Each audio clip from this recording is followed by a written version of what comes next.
ladies and gentlemen, in this debate, side of the opposition needs to prove to you that behind any moral legitimacy is consent. We're supposed to hear from side of the proposition some sort of moral rule, some sort of moral theory that does not need consent. We are going to claim that behind every laws of moral is consent.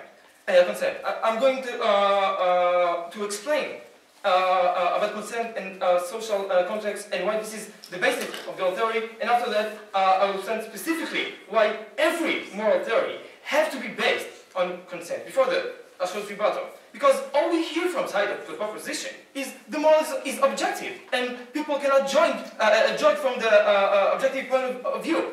But we are saying that they accepted the idea of the world beforehand. They were objective when they created those rules, because he talks mostly about relative morality, and there is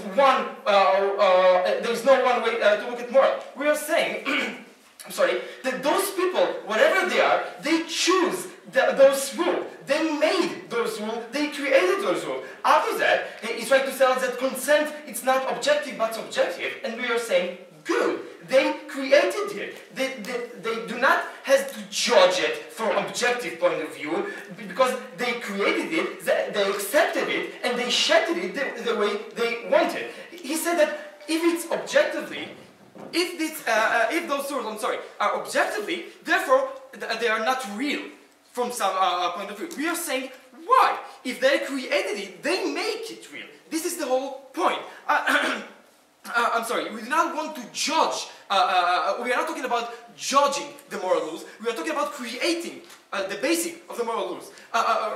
So how do we do it? Let's start with my material. We are saying that the basis of the whole morality is, it's to serve humankind, right? Moral rules have some goal. There is no such thing as intrinsic good in some rule, but if it is serve some people, right? Therefore, we think that the basics of moral is to serve humankind. We say that every moral based on consent. Two examples and then rationale. First of all, we are saying that if we accept determinism, there is no place to moral, because I had to do this thing. Example 2, we do not say something as the nature is not moral. I mean, if there is a hurricane and it killed thousands of people, the hurricane is not immoral. Why? The rationale behind those two questions is that everything is about the autonomy of a will to do something good, a will to do something wrong. Therefore, we think that behind this rationale, standing the idea that people choose what to do. People shape their moral rules.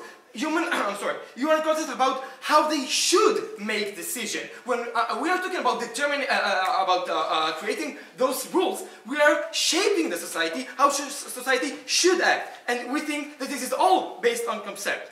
We think, and this is the harder case of the opposition, what about values that we have to force the individual to do? I mean, what about taking somebody into prison? Somebody can say, right, he did not accept it, right? We're saying that those individuals did accept this. Why? Because of two main reasons. First of all, because they accept the concept of how the state is going to look like. Like, we're saying that individuals prefer to be in states, in a social contract, rather than in natural states of homes, because they will benefit more, right? Therefore, they have to shape how the country will look like. We need some sort of rules of behavior, Therefore, they accepted that the best for them, it will be to make the rules by the majority. If we will come to a point when the majority wants something and some individual don't want, we think that the majority want, and they accepted it because, let's say, under the veil of ignorance of rules, this is something that will serve their own interest. But more than that, that they accept that majority thing, they accept the sanction against them in case they stepped out of the social contract. Why? Because in order that the states can function, there have to be a punishment, right? So, I'm sorry. In case of sanction, it's not that the majority forces somebody to be in jail, but this individual accepts, first of all, he stepped out of the social contract, so it's all about consent again, but secondly, he accepted and he agreed to be in jail again, under the veil of ignorance, because it will be profitable for him to live in that kind of society. So in those cases, he accepted it. Yes? Nati, your entire argument was on our side. According to what you're saying, morality should be defined by society as a whole and not by individuals' consent. No, but society as a whole, it's a nice word for a lot of individuals, a lot of people who came into a group and decided on some sort of rules. We are saying that it's all about consent. Yeah, even the majority rules the minority. Both the majority accepted that, so it comes back to consent, and even the minority, as I just explained, they accepted the rules, they accepted that they will be in prison in case they will kill somebody. So why do we think that behind every moral legitimacy is consent?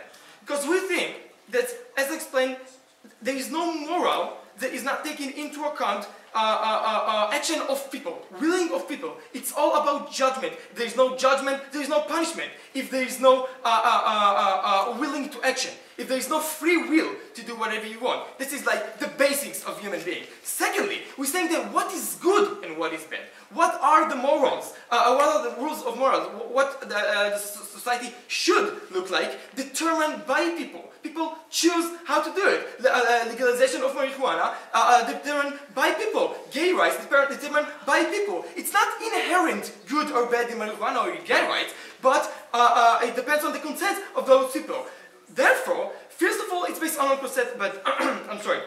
But even those things that I didn't consent specifically, such as going to jail, I consent to the whole concept of being there. Therefore, it's fall to the side of the opposition.